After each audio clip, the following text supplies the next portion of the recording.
नमस्कार दोस्तों, स्वागत है आप सभी का ऑनलाइन डॉफर्स यूट्यूब चैनल पर। इस वीडियो में हम बात कर रहे हैं आप सभी के लिए एलटी ग्रेड के लिए इम्पोर्टेंट क्वेश्चंस की सीरीज़ के बारे में। जैसा कि दोस्तों आप जानते हैं कि एलटी ग्रेड को लेकर आप सभी के लिए जो इम्पोर्टेंट क्वेश्चंस हैं वो आपको इस चैनल के माध्यम से लगातार दिए जा रहे हैं, जिससे कि आप सभी इस परीक्षा के अंदर अच्छे से अच्छा स्कोर करके आएँ। अब हमारी तरफ से तो पूरी कोशिश की जा रही है, आप कितना अच्छा करेंगे ये डिपेंड करेगा आपकी तैयारी के ऊपर। मैं पूरी वो कोशिश कर रहा हूँ जो आपके एग्ज़ाम में आने वाले सभी क्वेश्चंस को कहीं ना कहीं इसमें ऐड ऑन कर लिया जाए। तो चलिए बिना किसी देरी के सीधे मुद्दे पे आएंगे। वीडियो को लाइक कर देना, शेयर कर देना, चैनल को सब्सक्राइब करके बेल आइकन को दबा लेना। पहला क्वेश्चन आप सभी के सामने आता है कि अम्लराज एक्वा रेजिया का मिश्रण है। 4 ऑप्शन आप सभी के सामने, राइट आंसर आपको बनाना है। अब यहाँ पे अम्लराज की बात की जा रही है एक्वा रेजिया को लेकर। ये सांद्र नाइट्रिक अम्ल का यानी कि HNO3 एवं सांद्र हाइड्रोक्लोरिक अम्ल HCl का 1/3 अनुपात से मिलकर बनाया जाता है। यह एक प्रबल अम्ल बनाता है जिसमें स्वर्ण, रजत, प्लेटिनम आदि जो कहीं ना कहीं होते हैं क्रियाशील धातु भी घुल जाती हैं।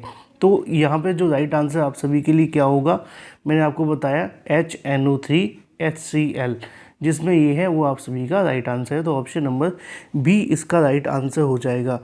दोस्तों जैसा कि मैंने आपने देखा होगा कि क्वेश्चन के साथ में आपको पूरा डिटेल में समझाया भी जाता है और आपको बताया भी जाता है। ये क्यों बताया जाता है? ये इसलिए बताया जाता है जिससे कि आपके एग्ज़ाम में कुछ भी जो आने वाला है, कुछ भी जो पूछा जाने वाला है वो यहीं से आपको देखने के लिए मिले। आपको पता होना चाहिए कि एलटी ग्रेड को लेकर हमने एक कोर्स लॉन्च किया था जो कि मात्र 199 में रखा था और 95% आपके एग्ज़ाम में वहीं से क्वेश्चंस आए थे। मैं नहीं कह रहा हूँ कि ये मेरी तरफ से बनाया, ये छात्रों के जो सुझाव आए हैं उनकी तरफ से मैं आपको बता रहा हूँ, क्योंकि सबको लगेगा कि सर आपका कोर्स है आप तो बताएंगे ही, लेकिन मैं अपनी ओर से नहीं, ये छात्रों की तरफ से जो पर्सनल उनके कहने की थॉट हैं वो आपके सामने है। ये एक नहीं, बहुत सारे लोगों ने इसको लेकर जानकारी दी है कि सर जो आपने 1 लाइनर पढ़ाए थे 40,000, उन्हीं में से आपके जो क्वेश्चन है वो आ रहे हैं। और रोज़ अभ्यर्थी कोई ना कोई एक नया कमेंट करते ही रहते हैं। तो अगर आपने अभी तक नहीं लिया है तो आपके पास समय है, 7986240141 पे व्हाट्सएप करके आप इसे परचेज़ कर सकते हैं। यकीन मानें कि अगर आपने इसको परचेज़ कर लिया तो आपकी प्रिपरेशन एक नेक्स्ट लेवल पे होगी और आपका जो एग्ज़ाम का प्रिपरेशन है वो आपको फिर समझ में आ जाएगा कि आपको पढ़ना क्या है, कैसे पढ़ना है। सभी नोट्स को लेकर जानकारी आप सभी के सामने हर अभ्यर्थी के माध्यम से जो कमेंट किए गए वो आप सभी के लिए बेहतरीन क्वेश्चंस हैं। आप चाहें तो इनको गो थ्रू कर सकते हैं, प्रिपरेशन करना चाहें तो परचेज़ कर सकते हैं। इसी व्हाट्सएप नंबर पर आपको पेमेंट करनी है, अपनी प्रिपरेशन शुरू कर देनी है। चलिए बिना किसी देरी के बात कर लेते हैं मुद्दे की। मुद्दा आप सभी के लिए था क्वेश्चंस को लेकर। दूसरा क्वेश्चन आप सभी के लिए था पिच ब्लेंड मुख्य स्रोत है। 4 ऑप्शन आप सभी के सामने, राइट आंसर आप सभी के सामने। तो पिच ब्लेंड यानी कि यूरेनियम का मुख्य स्रोत है। क्यों? यूरेनियम एक रेडियोधर्मी व दुर्लभ तत्व है, आप जानते हैं, जो प्रकृति मुक्त अवस्था में नहीं पाया जाता है। इसका परमाणु क्रमांक कितना होता है? 92 होता है। यूरेनियम का उपयोग नाभिकीय भट्टियों में परमाणु ईंधन के रूप में भी किया जाता है या परमाणु बम आदि बनाने के लिए भी किया जाता है। तो क्वेश्चन कहीं से भी आए, right answer option number A ही होगा। अगला क्वेश्चन है विश्व पर्यावरण दिवस के बारे में। ये थोड़ा सा आप सभी को लगेगा बड़ा सिंपल क्वेश्चन है, लेकिन असल में कई बार क्या होता है कि इससे क्वेश्चन आप सभी के लिए कुछ और भी निकल करके आ सकता है, इसलिए मैंने रखा है। जैसे कि यहाँ पे जो आप सभी के लिए है, विश्व पर्यावरण दिवस मनाया जाता है। कब मनाया जाता है? 5 जून को मनाया जाता है। अब इसमें एक 10 दिसंबर का भी है। आपको पूछा जाए 10 दिसंबर को क्या मनाया जाता है, तो अंतर्राष्ट्रीय मानव अधिकार दिवस मनाया जाता है। क्योंकि आपकी परीक्षा दिसंबर में हो रही है तो कोई बड़ी बात नहीं है कि दिसंबर से संबंधित क्वेश्चन भी आपसे पूछ लिया जाए। अब आपसे पूछे 7 अप्रैल को क्या मनाया जाता है? विश्व स्वास्थ्य दिवस मनाया जाता है ना। 15 मई के बारे में पूछ लिया जाए तो परिवार दिवस मनाया जाता है। कितने लोगों को चारों पता थे? कमेंट करके बताओ। अगला क्वेश्चन था निम्नलिखित नगरीय केंद्रों में से कौन सा कैरोमंडल तट पर अवस्थित है? 4 ऑप्शन आप सभी के सामने, राइट आंसर आप सभी को बताना है। तो पुल्लिकिट झील से लेकर कन्याकुमारी तक का क्षेत्र कैरोमंडल तट कहलाता है। इसी कैरोमंडल तट पर लौटते हुए मानसून द्वारा वर्षा होती है। तमिलनाडु राज्य में अवस्थित नागापट्टिनम नगर कैरोमंडल तट पर अवस्थित है। तो 4 ऑप्शन में से राइट आंसर ऑप्शन नंबर होगा ऑप्शन नंबर ए। ठीक है। अगला है चित्रकूट जलप्रपात भारत में के निम्नलिखित राज्यों में से किस में अवस्थित है? 4 ऑप्शनों में से राइट आंसर आपको बताना था। तो ये आपके लिए चित्रकूट जलप्रपात की बात की जाए तो इंद्रावती नदी पर छत्तीसगढ़ में स्थित है। इसकी ऊंचाई कितनी है? 30 मीटर है। इसे भारत का जो नियाग्रा के प्रपात के नाम से भी जाना जाता है, या नियाग्रा, ठीक है, नियाग्रा प्रपात के नाम से भी जाना जाता है। अभी थोड़े दिन पहले एक क्वेश्चन भी इससे संबंधित आया था GS पे, आपने देखा होगा, और दूध सागर के बारे में। तो ऐसे क्वेश्चन आते रहते हैं, इसलिए याद रखना। चित्रकूट से संबंधित है, मध्य प्रदेश में है, तो और थोड़ा आप सभी लॉजिकल हो जाता है, सॉरी छत्तीसगढ़ में है तो थोड़ा सा लॉजिकल हो जाता है। लोगों को लगेगा कि भाई चित्रकूट की बात की जा रही है तो यूपी ही होगा, नहीं, उत्तर प्रदेश नहीं है, छत्तीसगढ़ होगा, ठीक है। तो राइट आंसर क्या है? Option number C. ग्रीनविच, यमुनोत्तर और भूमध्य रेखा एक दूसरे को काटती हैं। 4 ऑप्शन आप सभी के सामने, राइट आंसर आप सभी को बताना था। तो इसका जो राइट आंसर आपको देखने के लिए मिलता है वो है ग्रीनविच, यमुनोत्तर, भूमध्य रेखा एक दूसरे को अटलांटिक महासागर में काटती हैं। ग्रीनविच यमुनोत्तर को प्रधान मध्य रेखा के नाम से भी जाना जाता है। यह पृथ्वी के 2 पूर्वी एवं पश्चिमी गोलार्ध को विभाजित भी करती है। तो राइट आंसर क्या होगा? ऑप्शन नंबर बी इसका बिल्कुल राइट आंसर हो जाएगा। देखो, जिन्होंने पेड कोर्स लिए ना, अगर 199 रुपये लिए हैं तो हमने आपको वो दिया है, ऐसा नहीं है कि भाई ऐसे ही ले लिया है। अगला क्वेश्चन आप सभी के सामने आता है, निम्नलिखित में से कौन सी दूरी की इकाई नहीं है? अब दूरी की इकाई के बारे में पूछा गया है। ऐसे क्वेश्चन को बस ऑप्शन देख करके पता करना है। देखो, नॉविक की अगर बात, नॉटिकल मील आपने देखा हो, कई बार आप अगर पिक्चर देखते हैं समुद्र वाली, तो उसमें कोई सीन ऐसा होता है जहाँ पे पानी का जहाज चल रहा है, तो वो जानने के लिए नॉटिकल मील का प्रयोग करते हैं। तो है तो दूरी का ही है। प्रकाश वर्ष तो आप जानते ही हैं दूरी का ही है। इसके अलावा अगर बात कीजिए पारसेक को लेकर, यहाँ पे थोड़ा आप फंस सकते हैं। पारसेक भी एक तरीके से आप सभी की दूरी की ही इकाई है। एक पारसेक इज इक्वल टू 3.2 प्रकाश वर्ष, यानी कि प्रकाश वर्ष से आप बड़ा कह सकते हैं पारसेक होता है, ठीक है, क्योंकि एक पारसेक में कितना होता है? 3.26 पारसेक। एक प्रकाश वर्ष में कितना होता है? अगर आपको पता हो तो कमेंट करके बताओ। 9.46 मल्टीप्लाई 10⁻15 मीटर, ठीक है। 1 नॉटिकल मील में कितना होता है? 1.852 मीटर। तो अगर आपका इससे कोई इकाई भी पूछ लिया जाए कितना क्या क्या होता है तो पता रखना। हाँ, अब इसमें वर्ग मील की बात की जा रही थी, तो वर्ग मील इसका राइट आंसर होगा, क्योंकि वर्ग मील जो क्षेत्रफल की इकाई है, क्षेत्रफल की, ठीक है, दूरी की नहीं है, क्षेत्रफल की है। अगला क्वेश्चन आप सभी के सामने आता है, 2 सूचियों को सम्मिलित करना है, जिसमें एक में जनजातियां हैं, दूसरे में क्षेत्र लिखे हुए हैं। चुआर, कोल, रमोसी, बघेरा। 4 ऑप्शन आप सभी के सामने, राइट आंसर आपको बताना है। अब चुआर की बात की जा रही है तो मिदनापुर से जुड़ेगी। ऑप्शन नंबर किससे जुड़ेगा? मिदनापुर से, है ना। तो ए का 3, अब आप देखो कि ए का 3 किसके अंदर दिया गया है, बस वही आपका राइट आंसर बन जाएगा। सी के अंदर दिया है, बाकी किसी में दिया नहीं गया है, तो ऑप्शन नंबर सी। कई बार ऐसे ही क्वेश्चन आप सभी के लिए बन जाते हैं। ऑप्शन नंबर सी।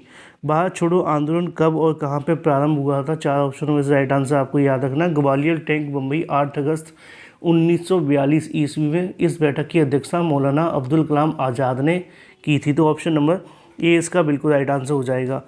पीताम्बरी एक प्रजाति है। 4 ऑप्शन में से राइट आंसर आप सभी को याद रखना है। और पीताम्बरी की अगर बात की जाए तो ये आप सभी के लिए देखने के लिए मिलती है, वो आती है पीताम्बरी, एक सेकेंड। तो पीताम्बरी से थोड़ा सा कन्फ्यूजन मुझे खुद हो गया था, क्योंकि पीताम्बरी को लेकर मेरे माइंड में आ गया था, जो बर्तन मांजने के लिए पीतल के बर्तन यूज़ नहीं करते, कई दिनों से घर वाले बोल रहे थे कि एक पीताम्बरी आती है वो ले आओ साफ़ करने के लिए।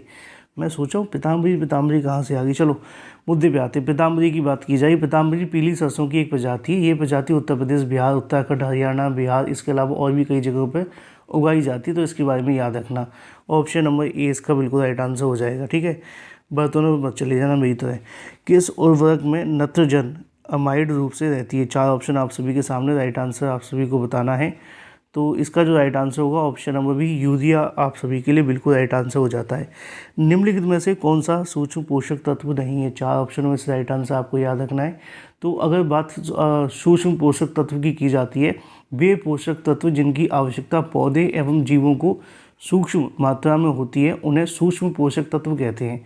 जैसे कि आयरन की, मैग्नीज की, तांबा, जिंक, क्लोरीन, बोरोन, है ना जी, ये आप सभी के लिए हो जाते हैं सूक्ष्म पोषक तत्व। तो इनको आप याद रखना।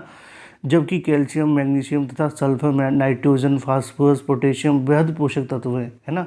तो अगर आपसे ज़्यादा पूछा जाए कम पूछा है, सब याद रखने हैं, मैंने आपको बता दिया। तो इसमें डी आप सभी के लिए हो जाएगा, बाकी क्या है, बाकी बेहद पोषक तत्व हैं यानी कि ज़्यादा, और जो सूक्ष्म की बात की जा रही थी तो वो आप सभी के लिए हो जाता है कैल्शियम नहीं है, बाकी सभी सूक्ष्म है।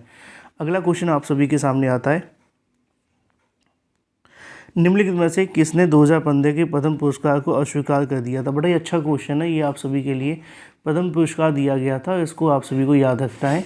और ये अगर बात की जाए तो सलीम खान के माध्यम से किया गया था। सलीम खान कौन है आप जानते होंगे बहुत सारे लोग, सलमान खान के पिता की यहाँ पे बात की जा रही है। सलमान खान के पिता सलीम खान ने 2015 भारत सरकार द्वारा पद्म पुरस्कार को अस्वीकार कर दिया था। सलीम खान ने कहा था कि मैं पद्म पुरस्कारों के खिलाफ नहीं हूँ, बल्कि इतनी देरी से पद्मश्री देना तय किया गया था, अब मुझे कुछ ऐसा देना चाहिए था जो मेरे लेवल का हो, ऐसा मानना था सलीम खान का। नोबेल पुरस्कार ही दे दो भाई इसको, क्योंकि बहुत अच्छा काम किया है इन्होंने। Hit and run. चलो, लोकसभा में अविश्वास प्रस्ताव प्रस्तुत करने के लिए सदस्यों की सहमति की आवश्यकता होती है। 4 ऑप्शन आप सभी के सामने, राइट आंसर आपको बताना है। तो अब ये तो आप सभी के लिए हो जाता है, ऑप्शन नंबर ये 50 हो जाएगा। लेकिन अगर आपसे ये पूछ लिया जाए भी किस अनुच्छेद से संबंधित है, तो अनुच्छेद 75 के अंतर्गत मंत्रिपरिषद लोकसभा के प्रति सामूहिक रूप से उत्तरदायी होगा। इसका अभिप्राय है कि मंत्रिपरिषद तभी तक है जब तक कि उसे सदन में बहुमत प्राप्त है। दूसरे शब्दों में लोकसभा मंडल का अविश्वास प्रस्ताव पारित कर हटा सकती है। अविश्वास प्रस्ताव के समर्थन में 50 सदस्यों की सहमति होना अनिवार्य है।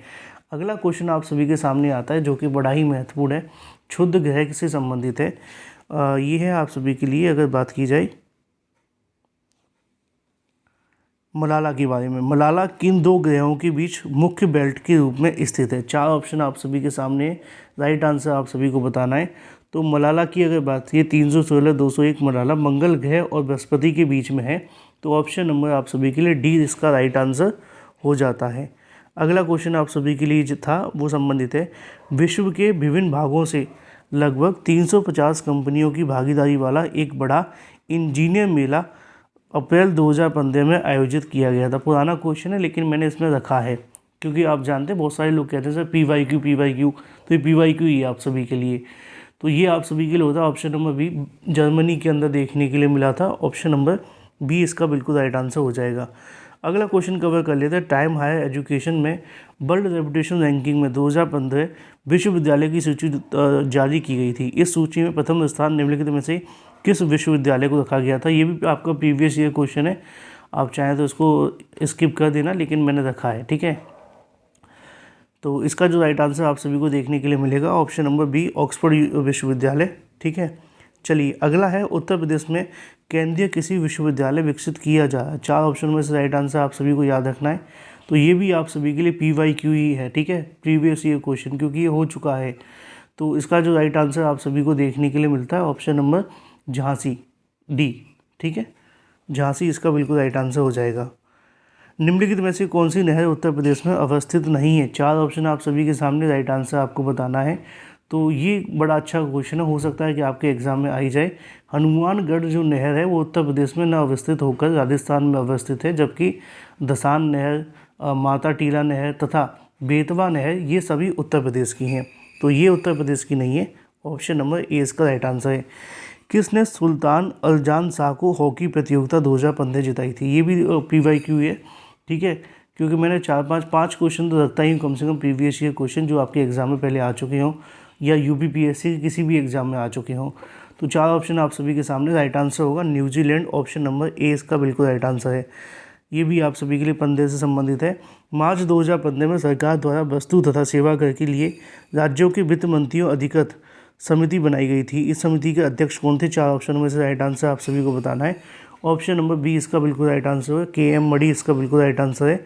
किस वर्ष भारत के संविधान की प्रस्तावना में 2 शब्द समाजवादी एवं पक्ष निरपेक्ष जोड़े गए थे। 4 ऑप्शन आप सभी के सामने, राइट आंसर आपको बताना है और इसका जो राइट आंसर आपको देखने के लिए मिलता है वो है ऑप्शन नंबर ए, 42वें संशोधन 1976 में, ठीक है। अगर आपसे संशोधन पूछा जाए तो 42वां संशोधन है, अगर साल पूछा जाए तो 76 बता दिया है।